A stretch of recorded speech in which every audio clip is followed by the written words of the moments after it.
right, let's go.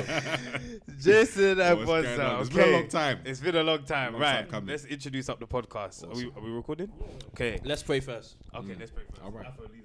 No, it's your turn. I did it last week. I did it last week. No, you didn't. Yes, I did do it last week. No. Pray first. It's you, Enoch. It's your go. Man, it's not bad. Yes, it is. Wow. No, because I prayed last week. I actually did anyway. It was me. Okay. Why are we fighting over prayer? I know. Okay. Awesome. Let's go. Okay. Now that we've fought over prayer, welcome to the Point Podcast with your boys Afro, Mike, and Enoch. Yeah.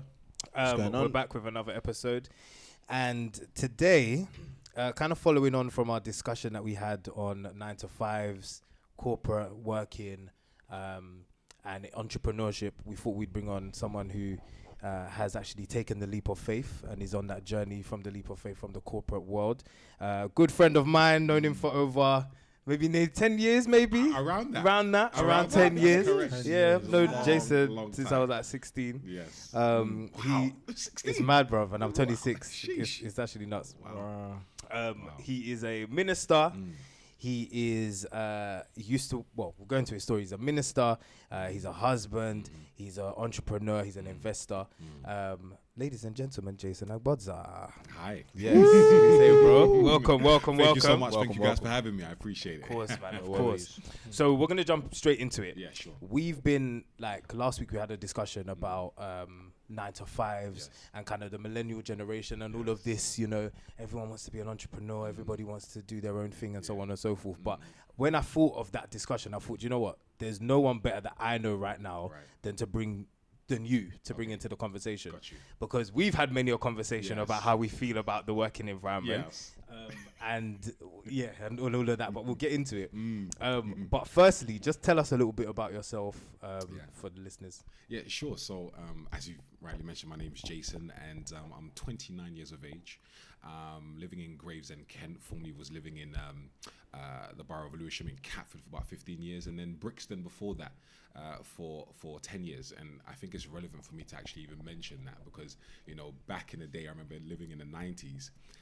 Brixton wasn't necessarily a friendly place, Even Catford itself was quite serious. But it just goes to show that regardless of where you've come from and your past, it doesn't really need to dictate and determine where you're going to end up. That was where I grew up. I remember working for retail shops like Pumpkin Patch, is like a competitor of Mothercare. Working there, and I remember being a 6'2" black individual just folding baby clothes and what have you. So I remember doing that, and obviously went on to university eventually, studied law with international relations at Kiel, which is in Stoke-on-Trent. And then my first job was in law, actually. It was in laws and Paribus law. Is it? I didn't know that. Yeah. So I was there for about a year. And then when that contract finished, that was when my CV got found by Fidelity Worldwide Investment, and that was my sort of first sort of taste into the investment. Smart like world. money. Yeah, 100%. When you said Fidelity Investment, I thought, yeah. Billions. Oh, for real, 100%. Fidelity, and then eventually JP Morgan. Hey, even more. And then Goldman Sachs. The pinnacle. The pinnacle. I got shocked on my drink. Yeah. So that's a bit about my working career, and of course married now for 5 years. Wow. 5 years, living with my wonderful wife Adwa in Gravesend, and we of course have a baby on the way. So excited. Daddy on the way. Yes, please. Why not? Yes, come on. Why not? Scoring goals. You know what it is? So it's mad. So you went from Pumpkin Patch to Goldman Sachs. That's it. Pumpkin Patch to Goldman Sachs. You Which is understand? mad. Just imagine it. That's a little bar That's still a bar as well. still. Yeah. Oh, 100%. It's a Pumpkin bar. Patch to It's a Goldman bar. Sachs. Yeah. I'm just imagining you, the giant that you are, in Pumpkin Patch and doing that. But listen, we have to make money, fam. That's right. Trust me. 100%. So you were because obviously you're working in JP Morgan and Goldman Sachs. What were you doing when you were working for those? Yeah, so in JP Morgan, I was I was working within the sort of relationship management team, specifically within client services, and you would sort of service investors, and that was my first role there. I was there for roughly two and a half years or so. And then the second role that I had was within intermediary onboarding. So you would sort of help intermediaries get established onto the platform of JP Morgan. The first role I enjoyed because it brought out the skills of communication. I love building relationships. I love, speaking with individuals, and I think that's where my strengths lie.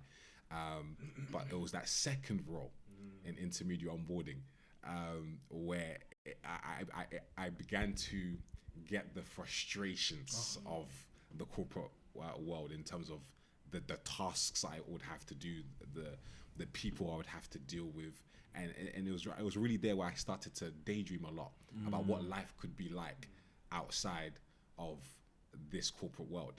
So that was JP Morgan. Yeah, did you also want Goldman Sachs?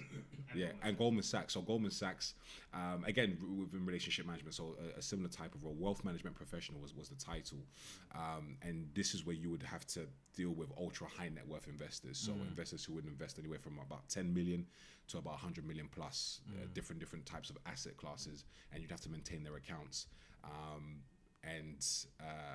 That was pretty intense. I cannot lie to you. Goldman Sachs was very intense, but very well paid. You can imagine. What was the environment like at JP Morgan and Goldman Sachs? Because I worked at investment bank as well, but I was working in IT. I'd make one joke, nobody would laugh. Right. Yeah. So I'm kind of funny still. I'm funny, but like nobody would take it in, or everybody's very serious, or looking depressed. Right. So I just want to what was it like for you? Yeah. So I guess it depends on the department. Okay. Because there are some departments where it's a little more welcoming, a little more friendlier, and then other departments are pretty much cutthroat, serious, as you mentioned. In JP Morgan, my experience was pretty good. So you could have a little banter with your colleagues and whatnot. Goldman's was intense. Goldman's was intense. Like hardly any banter. But it is what it is. It's mad because one of my so when I was working at Barclays, one of my managers, he'd left Barclays to go and work for Goldman, and then he said he went with his boss. So the whole poaching thing, like, is a big thing in finance. But his boss, he said when he went to Goldman, his boss completely changed, completely changed on him. He had to leave within like 6 months. He left because I think there's something to be said about when you move to an environment. Your environment really dictates how you can become. Because we've had people that have worked come from JP Morgan. I remember there was one guy in our one of our, what's it called, the Black Professional Forum, came from JP Morgan. The guy was so intense, so intense. And then a year later, he was just calm. It's almost like, so it really does change you, and it can really demand a lot of you. For sure. 100%. My previous role, me and my boss, we did not get along. I left after 6 months. I can't do it. We're gonna have issues. If you have a bad manager, it's the worst. It's the worst, man. They say you don't leave bad companies, you leave bad managers. That really triggered that for me. At both JP and GS, to be honest. So you're daydreaming, you're at your desk, and you're daydreaming about what life can look like outside of this ivory tower, this glass tower. What were you thinking about? Yeah, what did that daydream look like? Yeah, so I think for me the goal was always freedom. I just felt to myself, I'm called for more than this. Like I had that sense of frustration that, is this the rest of my life? Like would I be doing this commute every single day for the next 60 years? And you come to your desk and you look across the floor and you see a sea of different desks, a sea of different people just typing away like a machine. And you know what I mean? Quick one. You know what you paid for your travel? Would you pay it monthly or was it weekly? I was paying monthly. I was paying about over 400, maybe 500 a month. 400 every month just coming out of your account to pay for that travel. Yeah. Bro, that's disgusting. It's about $450 a month for roughly. It's the worst. Yeah. That's disgusting. Yeah, I used to work in Watford, so I was spending that $330 a month on travel. Travel alone. Yeah, and so you literally just be thinking about what life could be outside of this place. What are my strengths? What I could be doing? How could I escape? That was really my thought. That was always what could I do to escape this type of lifestyle? Do you see? Because once you've experienced, and there's other individuals that I know were obviously in the entrepreneurial sort of sphere and space, and I remember a specific individual is big shout out to him. His name is Mark, and he's in the property space, and he had about 17 properties, all rented out, and he said to me, Jay, I don't work no job. Like I read books, and I have different assets that pay for my lifestyle, and I go from there. And when I experienced him, and he recommended the book Rich Dad Poor Dad, I said, no, I must find a way to escape this type of working lifestyle. That's me personally. And obviously you have the 9-to-5ers who love what they do, and that's key. If you love what you do, that's fantastic. But for those who do not, you've really got to find a way to try and escape the rat race. Yeah. Yep. That Rich Dad Poor Dad. I feel like I never finished it, man. Really? I'm not gonna lie. Yeah, That's a game changer. Just crazy. I have that book on my phone right now because I bought it. I had the physical, and then a few years later, I bought the Kindle version for my phone. Right. I didn't finish it, man. Right. That was the game changer. I don't know why. Bro, for me, after the Bible, that is the most important book a person will read. Wow. In my opinion. wow. In my personal opinion. After the Bible, Rich Dad Poor Dad. That was like the Matrix for me. You know when everyone gets unplugged? That was it. I was like, oh, there's another way. Oh, you're out now. Oh, there is another way. I'm free. Yes. I'm free. There's another way. Yeah, literally. And what talk about what was what was it like being in that environment for you personally? Because I know the hours were long. I'm trying to act like I don't know this conversation already, but I knew the hours were very long and how they were straining you. How did they affect your mental relationships, all of that? Very, very frustrating. I remember I would work anywhere from 8 o'clock in the morning, sometimes to as much as 11 o'clock at night. There was no lunch break. You would warm your food up in the microwave, come back to your desk, and you keep working. And I said, am I going to do this for the next 60 years and then pass away? And so it was really, really a case of frustration. I mean, grateful that bills are being paid. Grateful that I'm able to provide for the family. But there's no sense of fulfillment. I'm a bit of a stranger. Maybe I am, maybe I'm not. I mean, I wasn't necessarily given a particular interest in any given industry. What I was given was a desire for work, though. Because if you don't work, you don't eat. Do you see what I'm saying? So I know I must work, and so I love working. And so I'll do what is necessary. But eventually, it gets to a point where you're just frustrated. And you know you can be doing more. Do you see what I'm saying? And so for that reason, I said I have to find another way. But yeah, it was mainly frustration to answer your question. Like I lived with frustration. I would wake up thinking, oh my gosh, this same commute, this, that, the other, etc. You're actually just speaking the last the last part of 2018 for me. You're really just saying everything right now, man. It's real. And so what other options did you start to then explore when you were thinking about your escape? So I dabbled. Right? I dabbled in a few things. So I was thinking, right, okay, let's write down a few different ideas as to things that I could do that could potentially produce some income. Music was one that I tried for a little bit. I thought, okay, maybe I could make beats and sell them online. Online was really the key for me. To make use of the generation that we're in and the technology that we all have. Online was really the main avenue. So I tried music for a bit, dabbled in it. Affiliate marketing online. For example, maybe selling Amazon books and stuff like that, selling Amazon stuff, drop shipping. But it was really just dabbling. Nothing really caught my attention and grabbed me and pulled me towards it. And so I really dabbled. And if you're going to do anything, you can't dabble. You have to really go all out. Until eventually I found something that works for me. And we'll get onto what that something is shortly. I guess in terms of the dabbling in the various areas, what would you say to someone who's currently where you were a year plus ago? Okay. So a year ago, so looking at around the August period, so I had just finished Goldman Sachs. So I finished August 2018, and I said I'm going to have a break before I get back into the working world. I was going to have a break, and it was at that point where someone approached me and shared with me the concept of the industry that I'm now in. In terms of what I would advise someone to do, so do you mean in terms of they're thinking of leaving? Yes. Like how do they prepare to make that leap? Right. Well, you need to have capital. You need to have funds. Definitely, I wouldn't just leave if you don't have any capital whatsoever, because whatever you're going to take is going to take funds. Yeah. You've got to be wise about what it is, whatever it is you're going to be going into, and it's going to take finance. And you need a plan.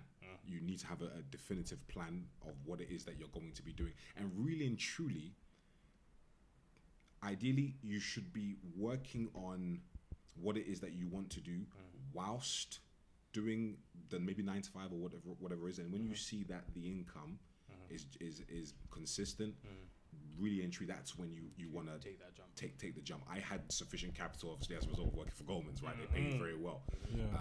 And it was a contract. Managers wanting to keep. Oh, you're on contract? Yeah, I was on contract. Right, so I was contract at Goldman Sachs. Okay. It's not even permanent. It's contract. Okay. You know what I'm saying? At Goldman So Sachs. I had capital, and I was gonna go look for another job after I'd finished. Okay. But I said I was gonna have a break first, and it was in between that break when I was approached for the industry that I'm now a part of. Do you see? And I've never had to go back to the corporate world since. Amazing. So tell us a bit about the industry that you found. Got you. So that would be the Forex industry, the foreign exchange market. $6.6 trillion, which are traded every single day. And powerful. Trillion. That's right. I don't Every even know if you've said the word trillion before. Trillion. Is it even part of my vocabulary? Trillion. Right, there you go. Trillion. Yeah, Trillion, not million or fam. billion. It's a trillion per day dollar industry. And what I now do is essentially I've learned this skill set of trading, which is buying and selling of different currencies. And the beautiful thing is that all of this is being done and accomplished via the smartphone. And when I deep this, I said, wow, we spend so much time on these devices every single day. Yeah. You got your Facebook instead of you to be facing your books, your Twitter, your Snapchat, your Instagram, guys want to go down in the DM apparently. What is all that activity doing for you financially? Absolutely nothing. Now, if you divert just some of that attention into learning the skill set of trading, you can literally pay yourself financially for the remainder of your life. So I took it very, very seriously, because when I started to see some of the benefits, some of the results, I was like, what happens if I commit to this for the next 2 to 3 years? Life will be very, very, very interesting indeed. So the foreign exchange market is what I'm a part of now. I trade, I make my money from my smartphone, and I teach others how to do the same. Sick. And you know what? I feel like on social media at the moment, you're seeing a lot of accounts where people are talking about Forex, and a lot of people can be very skeptical about the industry itself.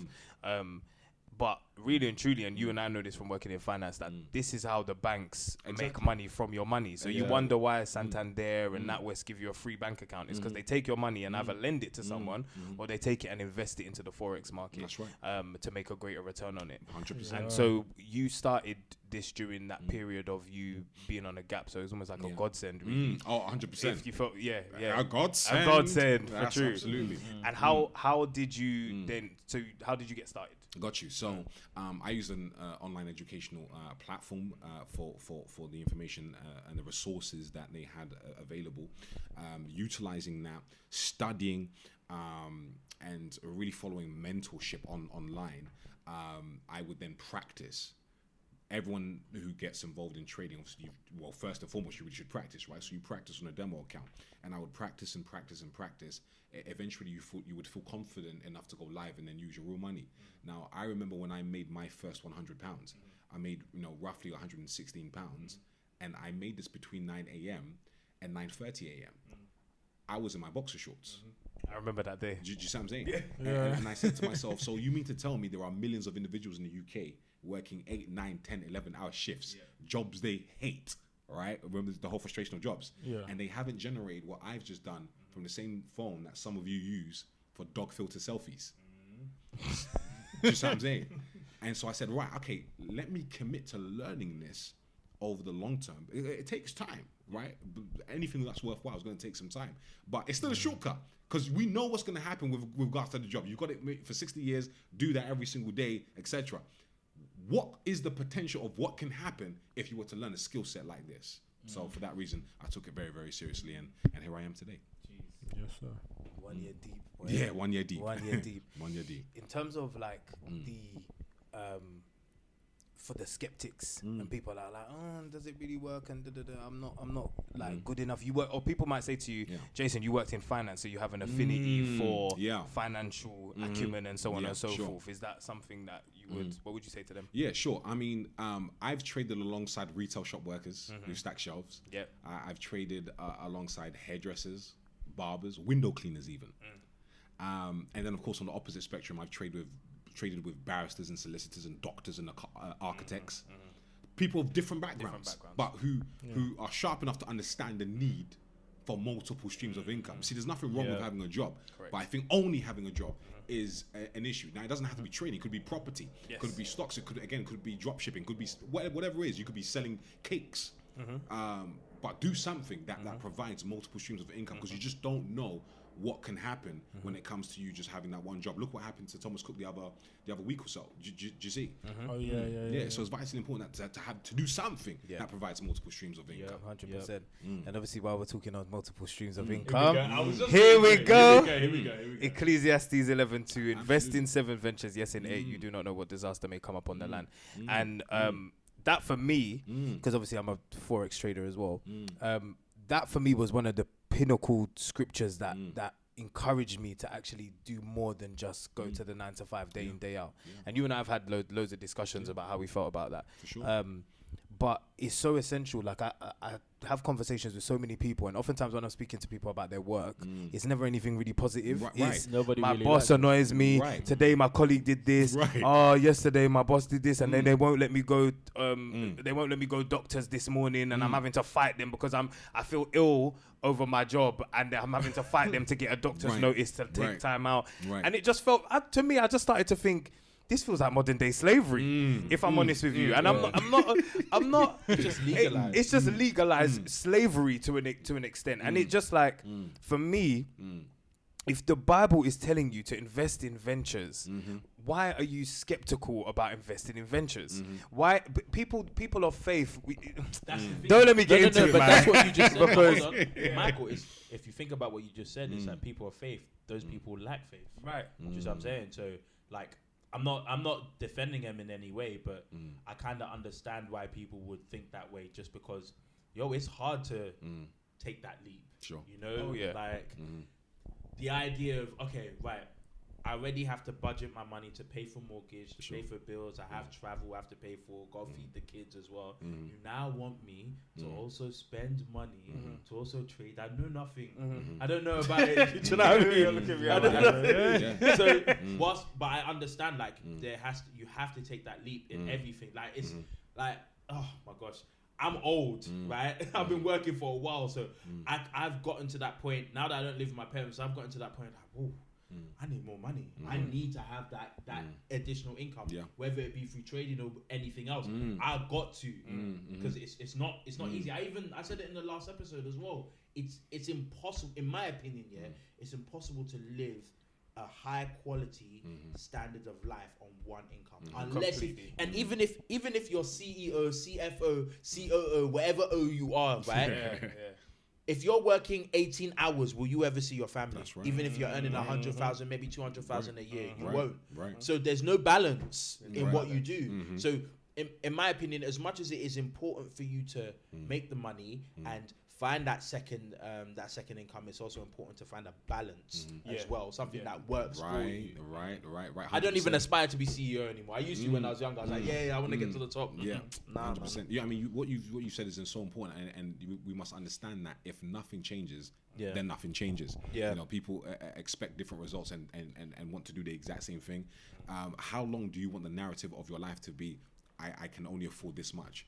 Do you see what I'm saying? What you really want to do is have a solutions-orientated mindset. I'm trying not to preach up. Come on. Do you see what I'm saying? You can come with it. Come with it. Want to have a solutions-orientated mindset. Ask yourself questions. How is it possible for me to be able to manage my finances in such a way that I have a little bit more capital to be able to do something else? What else can I do? Ask yourself questions to do whatever is necessary, so that you can make these necessary changes and do what it is that you want to do with your life. Listen, when my sisters are crying about a boy or something has happened, I always tell them, listen, don't cry. Look for a solution. What's the solution? What's the solution to it? If you're panicking about something, because I used to be that person.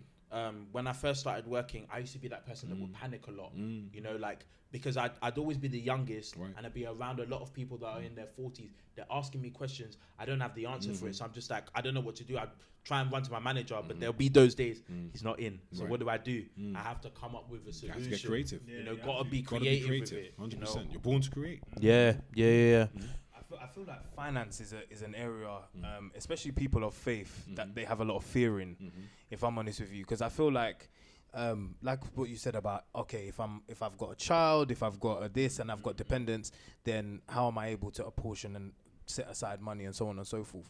But I think it really does come down to, what do you want more? I think it's lack of education, if I'm being honest. 100%. Yeah. And you don't know what you don't know. Yeah. Right. And I think if you don't know something, it's important if the situation that you're in isn't making you content, then you need to think about how you can get out of that situation. Something different. Yeah. And what really inspired me about your story, Jace, was like, obviously I'm not married yet, I don't have a house or anything like that, but you had a wife, you had a mortgage, and you still said, you know what, 100%. this pain that I'm feeling at work, something needs to change. 100%. And you went out and you saw, and someone could brought you in, but you sought out solutions of how to do it. It just seems to me that oftentimes we can even bring our complaints to God, like, oh God, this situation, this boss at work, and like, but you're not opening your mind up to more opportunities or how you can get out. You just think this is the life that God has apportioned me. I must suffer in this office for the rest of my life and just do my work and get on. It's rubbish. You have to make a choice. You have to make a choice. Make a decision as to what you want your life Yeah. to look like. Yeah. But do you know what it is as well? Yeah. So do you know what it is as well? You see, Jason, obviously I've known you for like what, a year, 2 years now, right? Yes. Jason moves with somebody. Jason moves in faith, right? 100%. And I was watching Mike Todd, Mike Todd, bruv. I was watching Mike Todd on Sunday, and he was talking about faith being as small as a mustard seed. That's right. Reiterating that parable, right? That's how that's all God needs you to believe in. Yeah. You just need that little bit of faith, then on. you move forward. That's it. God will work with that. Do you know what I'm saying? Yeah. Obviously, I'd like to believe Jason's moving a bit more than that now. Yeah. So we have to walk with that same attitude, with that same belief that God's gonna do it, with confidence that I believe in my God so much. Obviously, I'm gonna prepare myself. I'm not just gonna wisdom, walk away from my job. Wisdom. Right? Yeah. I've got the money. I've set the money aside now.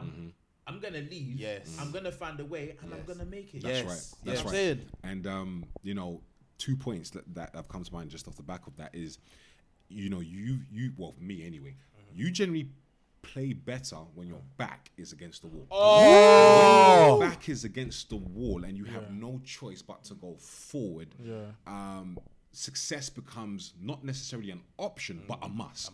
I have to make this work. And so when I came into this, and when you're in any given venture, you should never have the attitude of, oh, I'm gonna try and see how I get on. No. Make it work. If there are other individuals who are doing this, and you have a deep burning desire for this, right? Then you need to say, you know what, I'm going to make this work. And that's point one. Point two is, when it comes to the job, right, there is a perception of job security, right? You know that every 30 days you're getting paid your wages, your salary, right? No faith is really required that much when it comes to the job world, okay? Yeah. Now, for any sort of venture or business, much faith is required. Now, the Bible says, without faith, it is impossible to please God. So the majority of your life is spent in an arena that requires no faith. Yet you are here wanting the exceeding abundance of God, right, in an arena that requires no faith. If you want to see that abundance, you really want to move yourself to an arena which requires you to operate with faith, because it's faith that pleases God. Does that make sense? So important to understand that. And so key to what you said. I don't think there is no difference between a believer's life and a non-believer's life if faith is not involved. That's right. Like I've always said, I would never want to come to the end of my life and go, do you know what? I actually never had any faith in God, really. I just trusted in What you in could what do. everybody else who isn't a believer trusts in. Like what you said, there's no faith when it goes to work. You know what's going to happen. That's right. And the thing is, this is not, and I want to be careful here, because I know a lot of people are like, oh, don't bash 9 to 5ers. No, Nobody's not at bashing all. a 9 to No, 5. not I'm at still all. going to be working a 9 Not to at 5. all. Nobody is bashing They're 9 to 5. important. They're very, very important. They're necessary. They're Necessary. needed. Without a 9 to 5, you won't have the buses running. That's you won't right. have a restaurant That's right. going on. So all of that stuff. So, nobody's bashing that. But what we're talking about, and we're specifically targeting this conversation to people who do not like what they do. That's right. Which is what Jason prefaced this whole interview with. People who don't like what they do and are trying to find ways out. If you need to be able to explore other options. I like what you said about the fact that we are looking for the exceedingly abundantly above and beyond, but we're not moving in faith. Does it take then for us to step forward first and trust God, or do we have to have everything figured out and confirmed before we then take the leap? No, What's your not viewpoint? until the steps of the righteous are ordered by the Lord. Woo. You've got to take some steps, right? You've got to take some steps, and the Bible says, commit your plans to the Lord, right?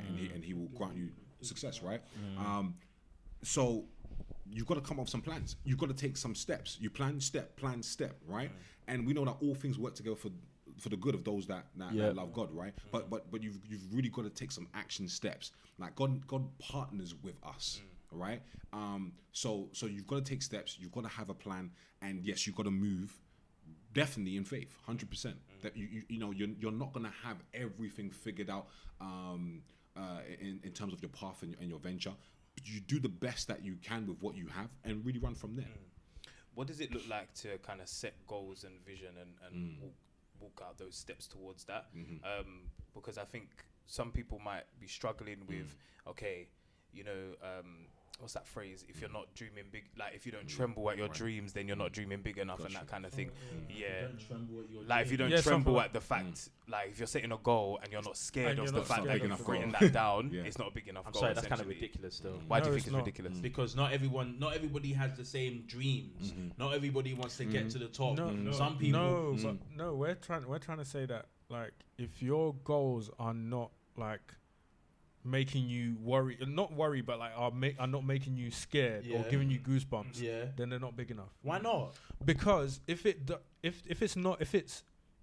doesn't require you to have faith, then it's achievable for you. Okay. And it doesn't require something outside of you to help and assist. Well, I mean, even then, I get what you're saying. I kind of hear what you're saying. I mean, because everyone has different desires, and definitely it's not the case that everyone wants to be the CEO or at the top or whatever it is. You got to know your capacity. You got to understand. You got to have self-awareness. Yeah. Do you see what I'm saying?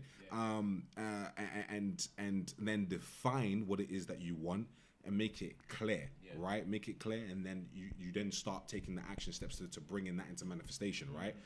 So in terms of your question about setting goals, the key element of it is one, that desire, and then obviously the specifics of what you want. It has to be clear, and then really and truly you want to give yourself deadlines. Vitally important, because if you remember in school when you had deadlines for your essays and for your examinations, it got you moving, right? And so when you give yourself these deadlines, it really does get you moving in the right direction. So yeah, that's what I would add with regards to goals, and it's so important to set them first, of course, because I say this, I said this online that the word goal is within the word goals. So if you don't have any goals, you will never go anywhere. And if you don't set goals for your life, then you will submit to the goals that other people set for you. Then you think about the contract. The contract are some specific words that have been clearly defined as to what you should be doing. So specific you don't want to read them. Right. Yeah. And you have to subject yourself to that every single day. But what's the vision that you have for your life? What goals have you written down for your life that you are working towards? So important to have them. But I think it's also important to have people accountable to you as well, because I've changed some deadlines. I've set deadlines for myself. I change it. I'll be like, and give me another month. I need another month approved. Who's holding me accountable? For sure. I'm approving it myself. Definitely. So definitely like have people accountable, but people that care as well, because like. It really depends on your personality, because me, I can really be someone that will just change it, and you can get frustrated with me as well. So I really need somebody who can just tolerate me. Yeah, as well. sure, 100%. I mean, they say shoot for the moon, right? And if you miss, then you hit the stars or whatnot. You know, when it comes down to these goals, you know, some you might achieve, some you might not. But it doesn't mean you can't just set another one. You see what I'm saying? And run with that.